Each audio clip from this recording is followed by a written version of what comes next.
A thumbs up. Oh, okay. Fantastic. All right, very good.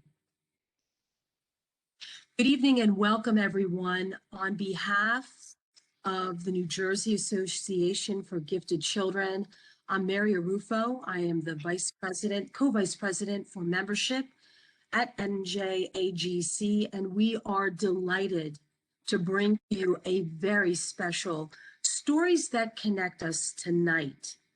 Here in New Jersey, we celebrate gifted and talented education across the state. And there is no better individuals to talk with than our students.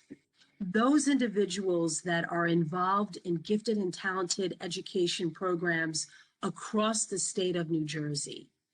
This roundtable tonight will feature some very special voices, some very special stories that we would like to share with all of you. Now, before we get started and we get the chance to meet our very, very special guests this evening, it is important that I get to introduce to you an individual that is going to be our special guest for the Stories That Connect Us. Our next Stories That Connect Us will feature a gentleman that is with us again, as I mentioned, on our roundtable. He is a twice exceptional student, and his story is not only compelling, insightful, but very, very real. And it also gives us pause as to the way that we look at identifying our underserved populations. Aiden Allman Cooper is representative of a young man that has great successes that he's enjoying today. It's a story that you will want to hear. And we really encourage you, after watching this wonderful presentation, to look for the information that will be forthcoming about Aiden's story. Aiden, welcome. We're so happy to have you here as part of the roundtable discussion. If you could just say a couple of words about yourself, please. And, just being with us here tonight, we're thrilled to have you. I would be happy to say a few things. First off, thank you so much for the warm greeting, and I'm really happy to be here, just for the simple reason in that I have the privilege of being with a ton of really amazing students that have this same philosophy of wanting to learn. It doesn't matter how old, it doesn't matter how young. We all kind of, I think, share in this idea of wanting to learn and wanting to succeed and wanting to kind of know what's going on with certain things. And I just find that to be so impressive. And I'm happy to not only share my experience and my story, but every time I'm a part of these discussions or every time I really get to listen to any of these stories, um, when you say to yourself, what makes a person incredible, you might say it in a generic way, but the people that I have the ability to listen to learn to, um, really just defies what it means to be incredible. And that's why I'm so happy to be here. And I mean that with every ounce of my being. It's no show, no games here. I mean it with every ounce of my being that it's so important that we learn to connect and we hear from one another. And that's why I'm so grateful to have this opportunity.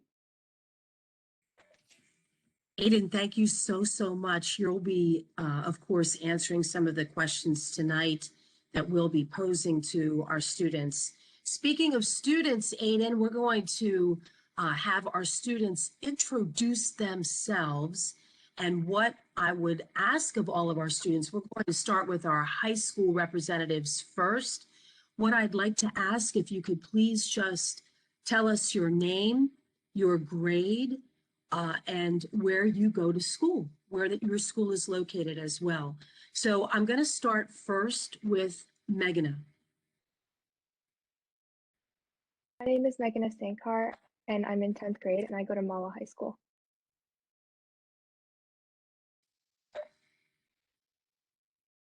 Adia?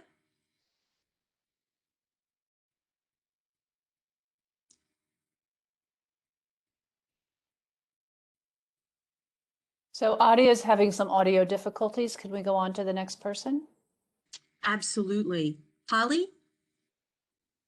Hi, I'm Holly Sadoff.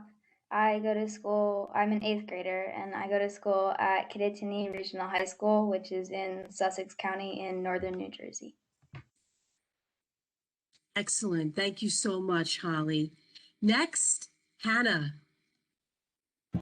Hi, my name's Hannah, and I'm in eighth grade at Glassboro Intermediate School. Thank you so much, Hannah. Next, Lorena. Hi, my name is Lorena Kai. As stated before, I am from Scholars Academy, Orange, New Jersey. I started Scholars when I was in second grade, and right now I'm in fifth grade. Excellent, Lorena. Next up, Imani. Hi, my name is Imani Matthews. I'm in fourth grade. I go to Scholars Academy, but my home school is Rosa Parks Community School. And I also started Scholars since first grade, and I have really enjoyed these last few years. Thank you so much, Imani. Beautiful. And finally, Hope. Hope and I go to Bacon School, and I'm in third grade. Thank you, Hope. The name of your school again is, I know you're down in the Millville School District and you are in third grade. We're going to get the name of your school again so it's well represented. But thank you, sweetheart. You did a great job. We're waiting for one of our students to return, but until she returns, we're going to start with our questions. So to all of our roundtable participants, I want you to be thinking about something that really makes the program that you are involved with right now special. Maybe it is something that you are doing this year, or maybe it is something that you have done previously. Some of you have been involved in your gifted and talented programming at your school for more than just a year. It's probably been a couple of years. So I want you to think about what's one thing that you can share with us that makes that you have a really special connection to. I'm going to start back with Adia, and if you could introduce yourself and give us something special about your program, please. Oh, I think that she is having an issue with her audio. Not a problem. If you want to connect with your phone, absolutely fine. We'll go to Meghna. Actually, one of my favorite things that I've been involved in our restaurant and tour project at my school, and it sort of provided each one of us an opportunity to have an entrepreneurial aspect to things, and we had to design our own restaurant. And my group decided to design a vegan restaurant because of the rise in veganism and being vegetarian, especially during that time. And I really enjoyed it because, especially at my school, there's a common misconception that in the gifted and talented program, all we do is extra schoolwork, which isn't the case most of the time. And it really provided us with an opportunity to explore like career paths for us that were more entrepreneurial and business related. So that's probably what I've enjoyed the most. That sounds like a fantastic venture, Meghna. What a great opportunity for you and the rest of your team that you got the chance to work with as well. Thank you for that. So next I'm going to go to Hannah. Hannah is one of our middle school representatives along with Holly. So Hannah, I want you to think about maybe something that you've been involved with your gifted and talented program that you have a good memory of, or something that you've done this year that you'd like to share in the roundtable discussion, please. I think one of the most impactful things that we've done in GT is the stock market game. which I did in 6th grade, and we were able to compete in it. And it taught us a lot about the stock market in general and investing, and I feel like that's very valuable knowledge.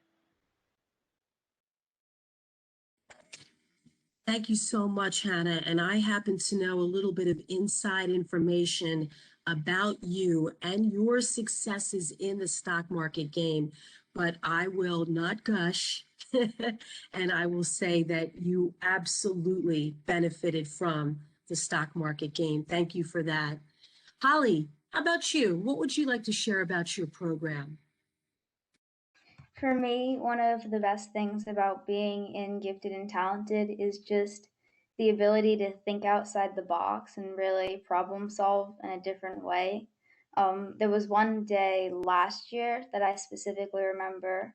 Um, we walked into the classroom and we had a bag of puzzle pieces, and we all thought it would just be an ordinary putting together a jigsaw puzzle. But what we didn't know was that the bag was actually filled with pieces from two different puzzles. So while trying to figure it out, we had to see that they were actually separate and come up with, like, we were working in teams. So it took us a while to kind of figure out the difference. And then eventually we wound up putting two puzzles together when we originally thought it would just be one.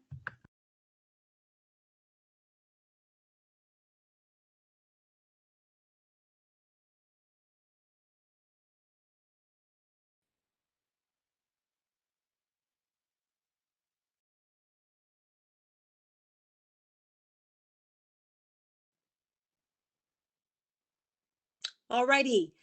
Next up, Lorena.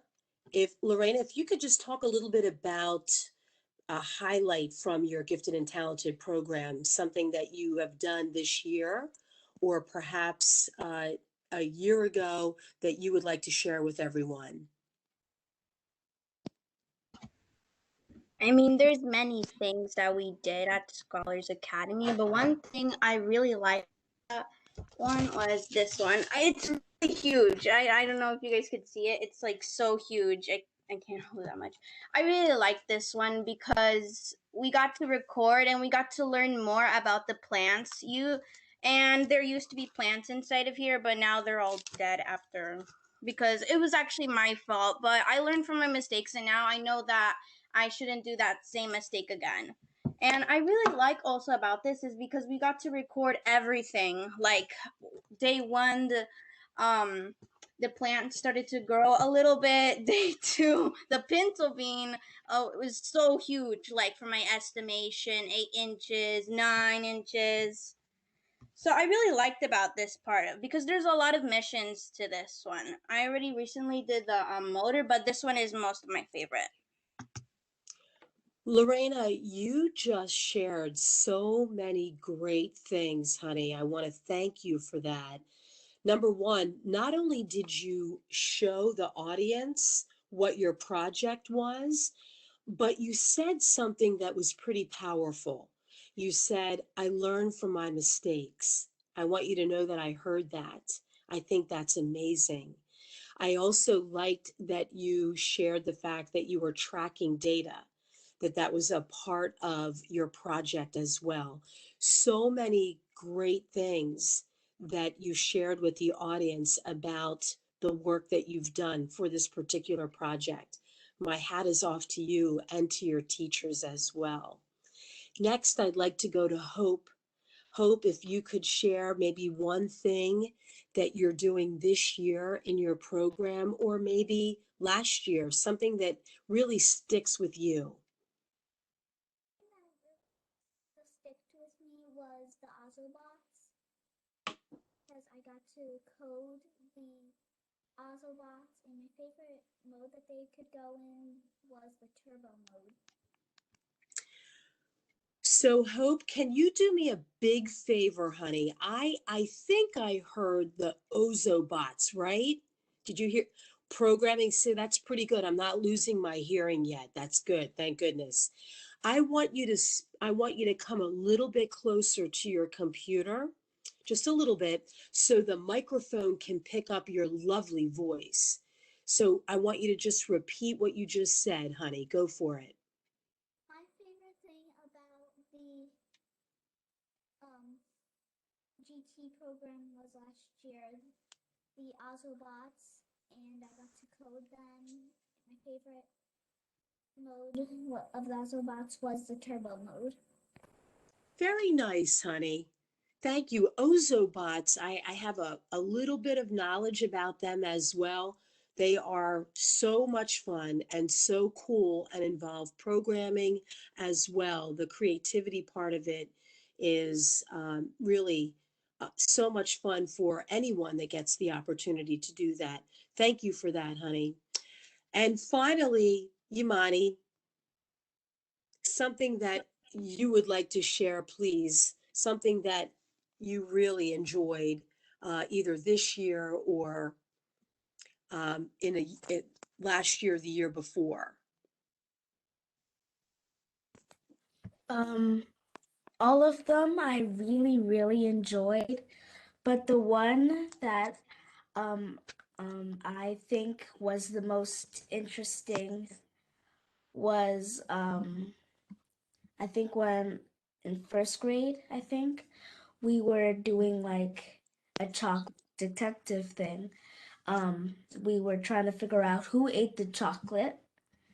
So we had to lay out the data. Sometimes we had to like chip the chocolate to see the bite marks. I have to record it and see whose people bite marks match. So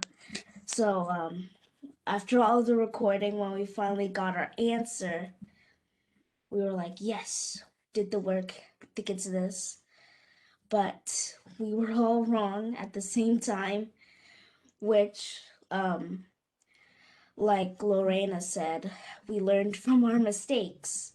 So I learned that I need to, know what I did wrong and make sure I don't do it again next time.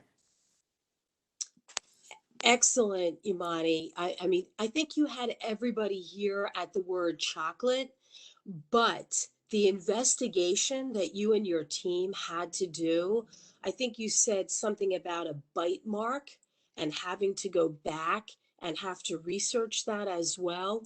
Amazing. Think about all of the things that that brings in when you are doing that type of investigative work. Lots of thinking outside of the box, trying to track some things down. That sounds like it would be a really, really cool experience to have. Thank you so much, honey, for your responses. I really appreciate that. I'm going to go back to our high school students, and I want our high school students to think about this. Perfectionism. Perfectionism is often something that is an item that we talk about when it comes to students that are involved in gifted and talented programs or just as a component of the way that we think, the things that we do. I'm going to ask Adia, can you talk about that if that is something that is reflective within yourself and how you actually deal with perfectionism? Yeah, for sure. I definitely am a bit of a perfectionist. I'd say I'm a little bit of like a problematic perfectionist because I tend to procrastinate a little bit but I'm also like very adaptable. So even if things don't go like my way the first time, I'm more than happy to like go around and find a different avenue. But I am a very detail oriented person, so I will like spend a lot of time and like be very thorough on things, even if it might be like time consuming. And I've noticed, at least in groups of people that I work with, a lot of my friends who are also gifted also are perfectionists. And while I'm like a more adaptable person, I'm more type B, a lot of them are like really type A. So when we work in groups, even though we get along, some of them will, they might get a little frustrated if like their idea of perfection isn't someone else's idea of perfection. So, most of us in the program have been friends for years, so like we can work through the differences. But that is something I've noticed, that working in groups, perfectionism can be a good thing and a bad thing because everyone wants to put their best foot forward, but people can also have very different ideas of what they want to do sometimes. It sounds as though as you've gotten older, you've been able to work through that as well. Would you agree with that statement? Yes, And it definitely. sounds as though you've surrounded yourself with individuals that have also experienced that as well. And working through that has been something that has helped you as well, correct? Yeah, and in our program specifically, I'd say about 98% of the work that we do is in groups. We rarely do anything like individually in our GT program in our district. So it's really interesting because so many of us are perfectionists, but we also like very different learning styles. You know, there's always like some more lax people and some like really disciplined people. So when we work in groups, we're actually able to like overcome some of those differences.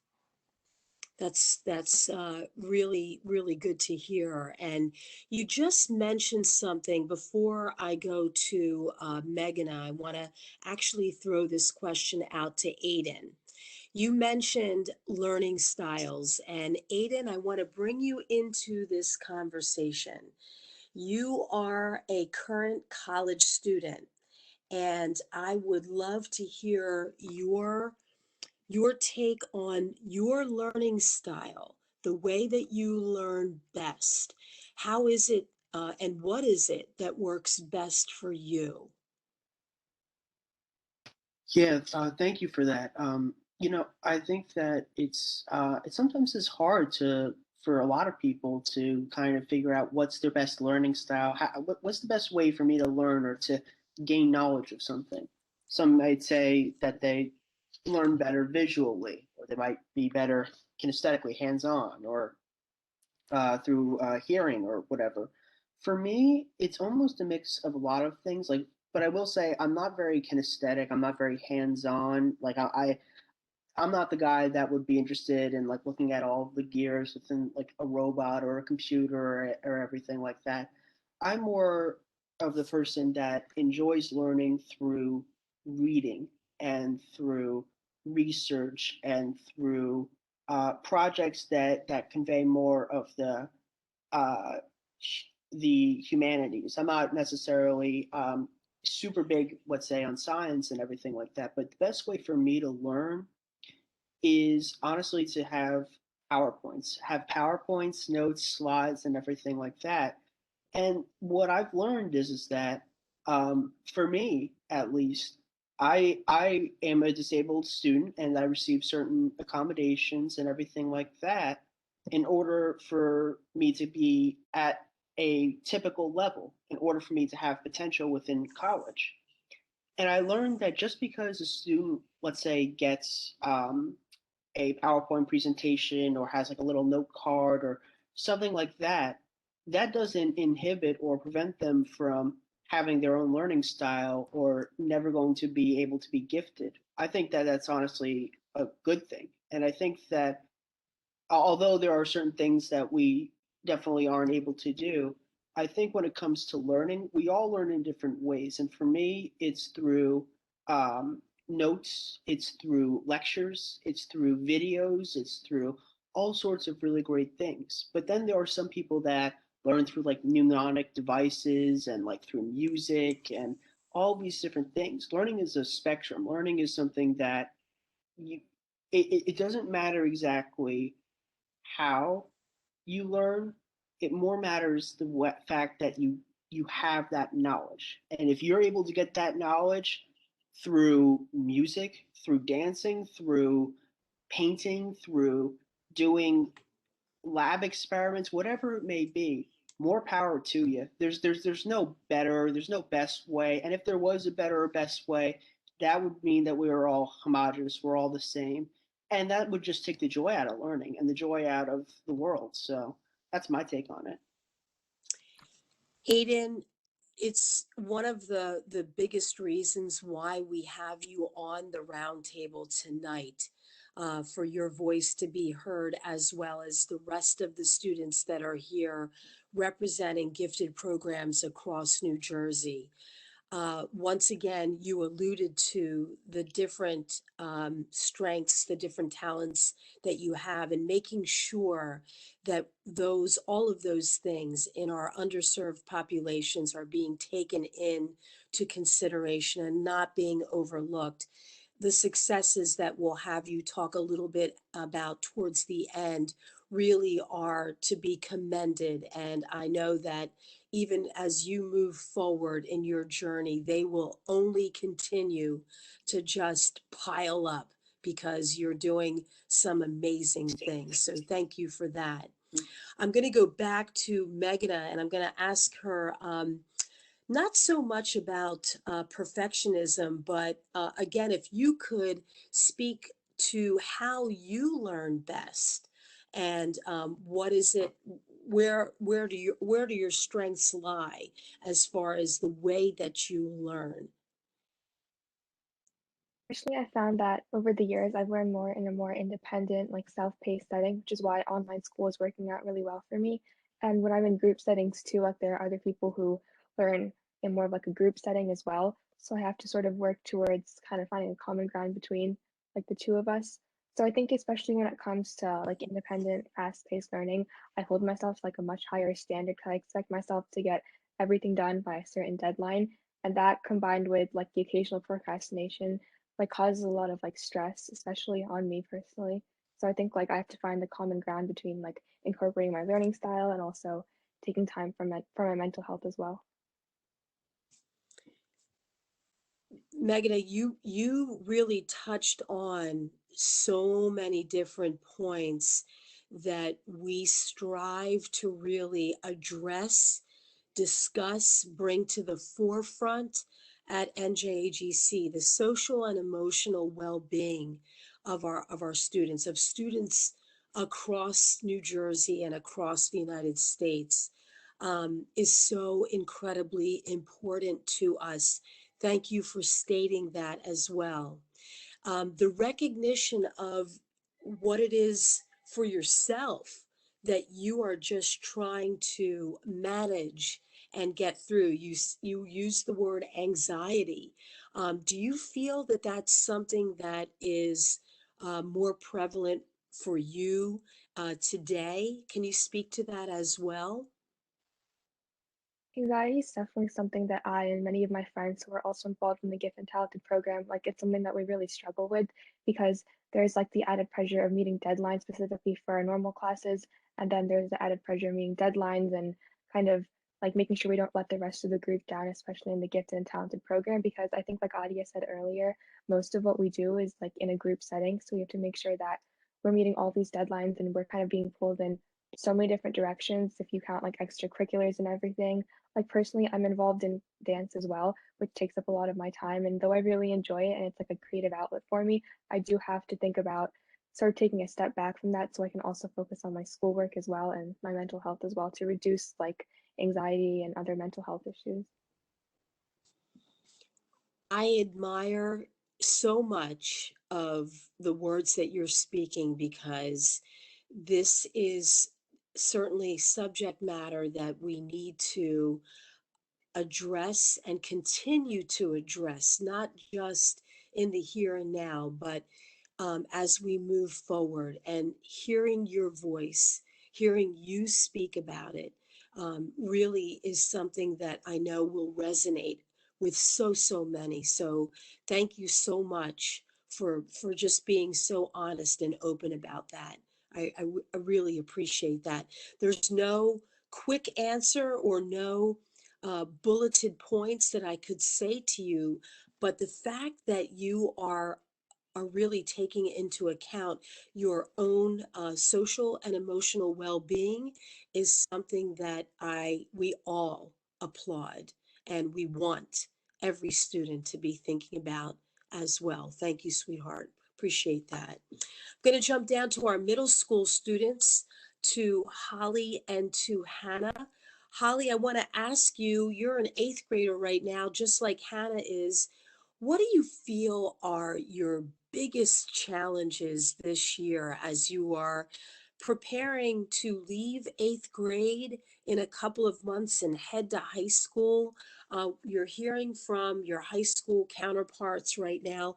What do you think are some of the greatest challenges that you are facing right now as an eighth grade student? So for me, like I think everyone else here, I've always kind of struggled with perfectionism and the idea of if I'm not going to do it perfectly or win at something, then why try at all?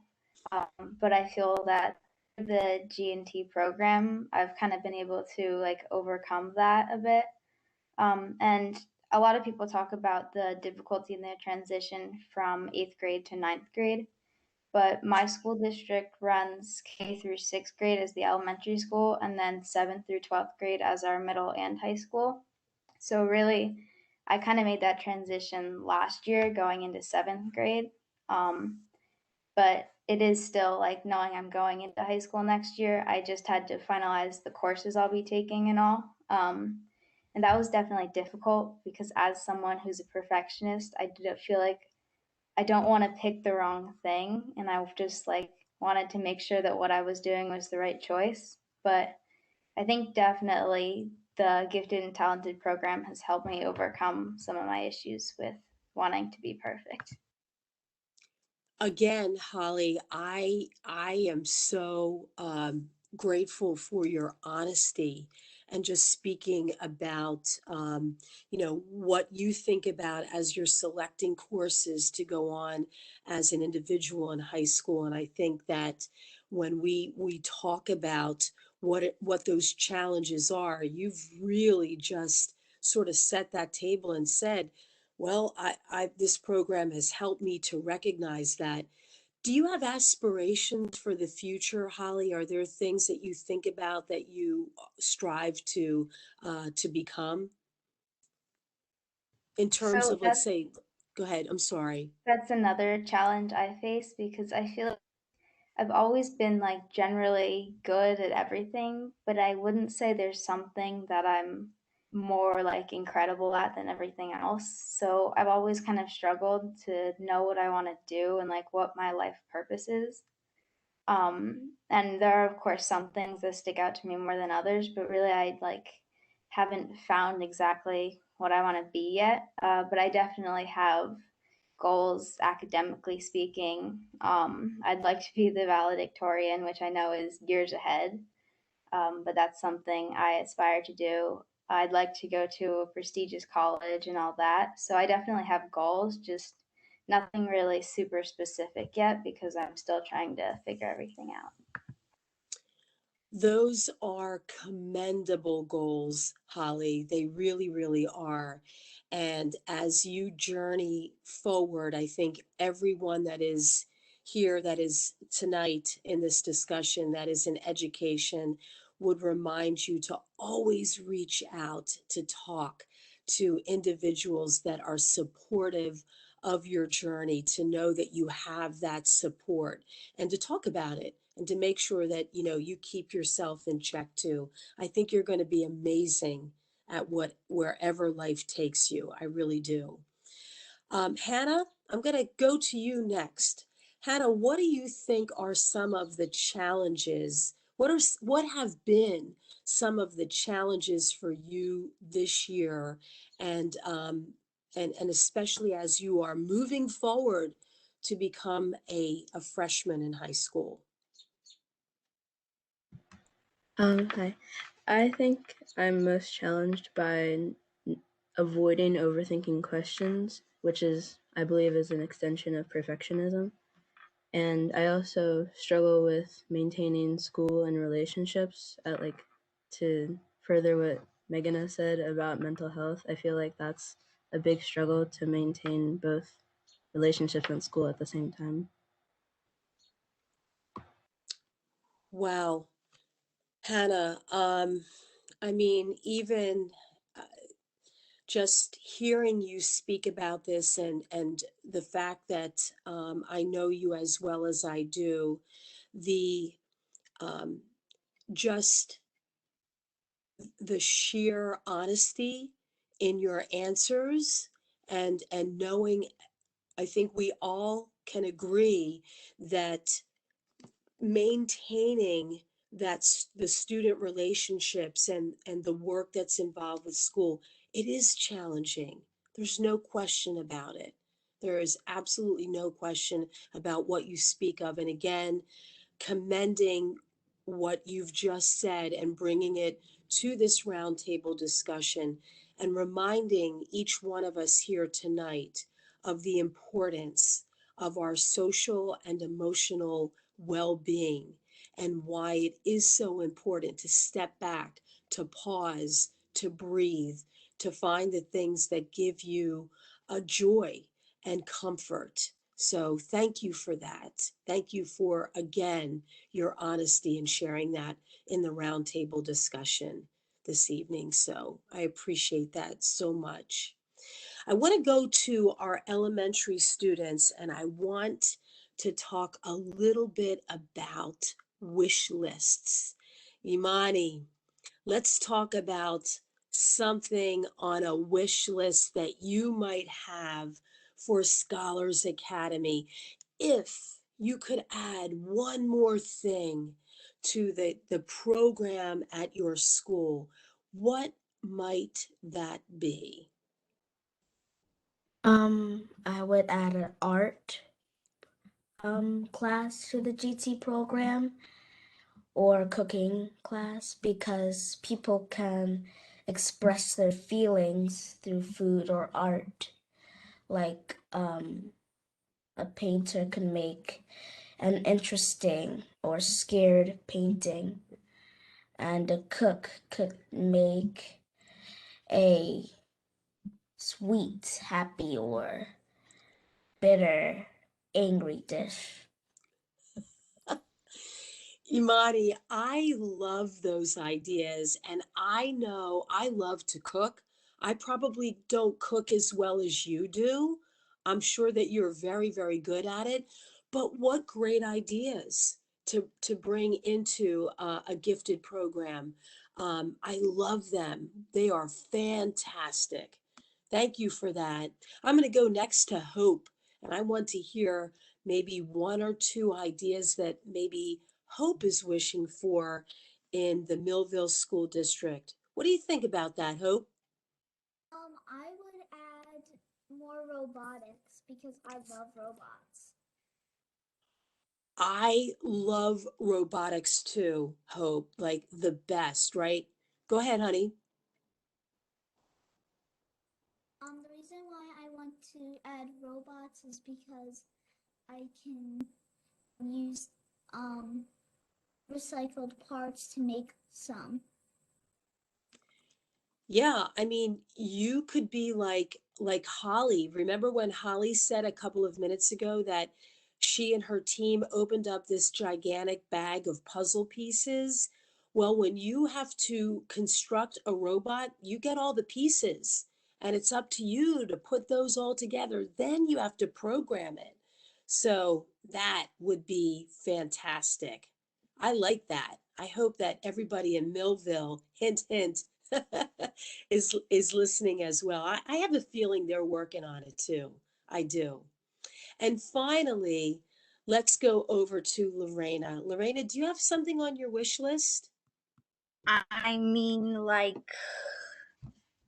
I would say two things, but I'm gonna say the most important one on my mind. Mostly not old computers, like new computers, like new fresh computers. A place where persons can go and look at computers and study them. A place where people would find tricks and would study the computer, because in the future I want to go and, like, if there's a place for me like that, I would go there. So then I would help other people with computer problems if they have something, or like they say, "Oh, I need help with this," or "This is broken." I will be able to know because that place helped me and I learned a lot from there. Lorena, I just, you know what? I can feel your passion just to dive into a problem, just like the project that you shared with us before. You were, even though the plants inside were dead, didn't even matter to you. You needed to share with the world exactly what you did. And I can see that if someone gave you an old computer, you would just be opening up that inside of that, looking inside of that computer and wanting to solve all of the questions that existed inside. Amazing. I love your curiosity. That's so important. Never lose that either. That's going to take you places. Thanks, Lorena. Can I ask you, what was your second item, just out of curiosity? Well, because before I was saying that I wanted to have like old computers and new computers, but I was thinking new computers because during the pandemic I knew a few about computers, and after like a few days or so, I knew a little bit more. So that's it, because old computers, I mean, like it is also interesting because you never know what might happen if a person asks, "Oh, what was it like? Was it huge? Was it heavy, the computer?" But I wanted to talk about now, like the present, because we're not in the past. We're not wearing old fashioned clothes right now. We're talking about the present. Beautiful, Lorena. That's wonderful. I'm going to sort of round out the last part of this evening, and I want to talk with our older students, if you will. I'm going to start with Aiden, and I'll go to our high school students as well. Let's think about a piece of advice that you would give to our middle school and our elementary students that are part of the roundtable discussion tonight. Aiden, I'm going to ask you to start. What kind of advice would you give to our middle school and elementary students as they move forward?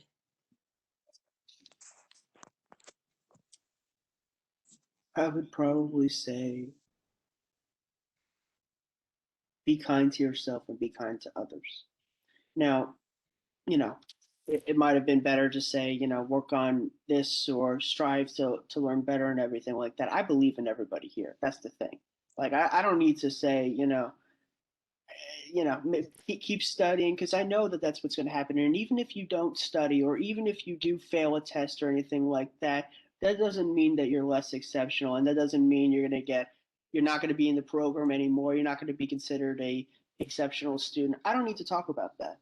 What I do need to talk about, though, I think, is the kindness towards yourself. And now some of the high school students alluded to, mental health and everything. And for our elementary school friends and even middle school friends, I think that it's important to realize that as you get older, certain things may become a little bit more stressful. And that's okay. And that's normal and that's part of life. But one thing that you can do to make things a little bit easier is say to yourself, if I failed or if I made a mistake on this, does that mean that I'm excommunicated? Does that mean that I'm a failure as a person? And it doesn't. Learning is, there's this old proverb of learning being like honey and honey being sweet, and learning is like honey, that type of thing. And learning is sweet. And in order for it to remain sweet, you have to be not only kind to yourself, but be kind to others. If somebody's having an issue, help them. If you don't know something, say, I don't know, and have somebody else explain it to you. For me, I don't know anything about these robotics and computers and everything like that. I guarantee you on my life, if any of the middle school, high school, elementary school people were asking me to solve some type of robotics thing or whatever, I wouldn't be able to. Even if it was fourth grade, third grade, second grade, first grade level, I wouldn't be able to. And I'm okay with saying that. The thing is that I feel able to say that I know I'm not going to be good at something, and that doesn't make me feel inadequate, because if you were to be good with every single thing, then that would mean that you are perfect. And we just weren't built perfect. We really weren't. So the goal, I think, really is to be kind to yourself. And the other big thing is to be kind towards others, because without that, learning just isn't sweet. Aiden, I don't think that we could have framed um, that advice any better than what you just shared. Um, I hope that every student that is with us tonight and any student that may be watching, any educators that are listening as well, will adhere to every single word that you just said. So thank you for that. That was so incredibly well stated, and no better advice. I'm going to go to our high school students to sort of round things out again. And once again, advice for our middle school students, Holly and Hannah, as well as our elementary students, Yamani, Lorena, and Hope. Adia, if you'd like to go first, please. Not sure. Sorry, I think I accidentally swiped. Sorry, am I back now?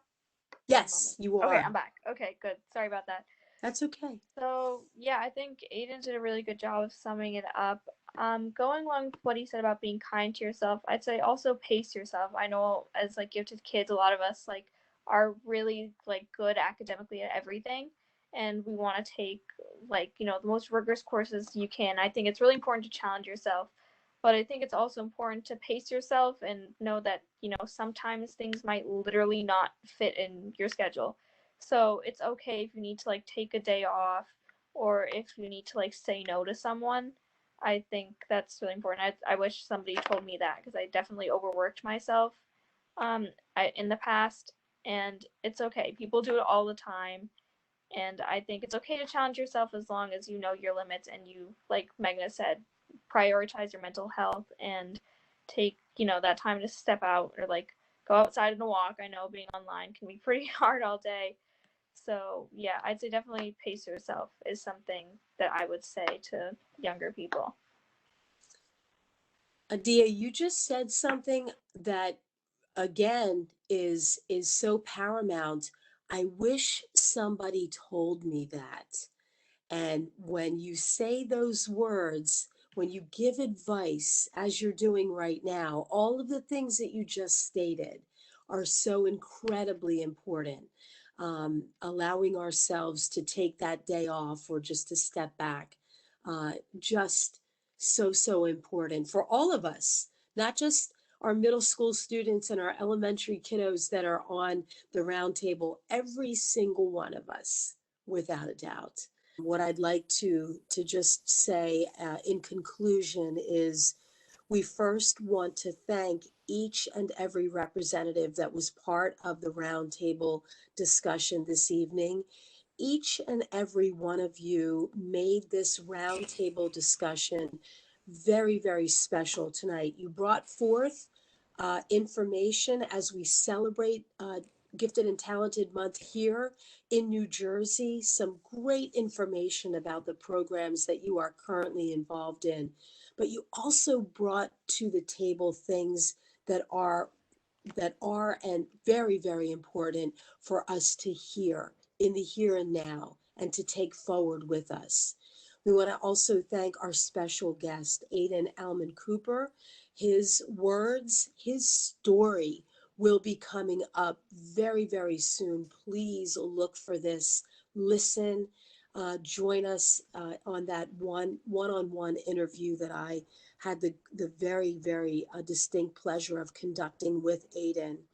So again, on behalf of the board members and trustees of NJAGC, the team that puts together stories that connect us, we are grateful for all of you. Thank you, team, for sharing your stories with us tonight. We hope that everyone across the state of New Jersey will be tuning in to listen to you. Thanks, everybody. We look forward to sharing our next stories that connect us with you. Thank you so much.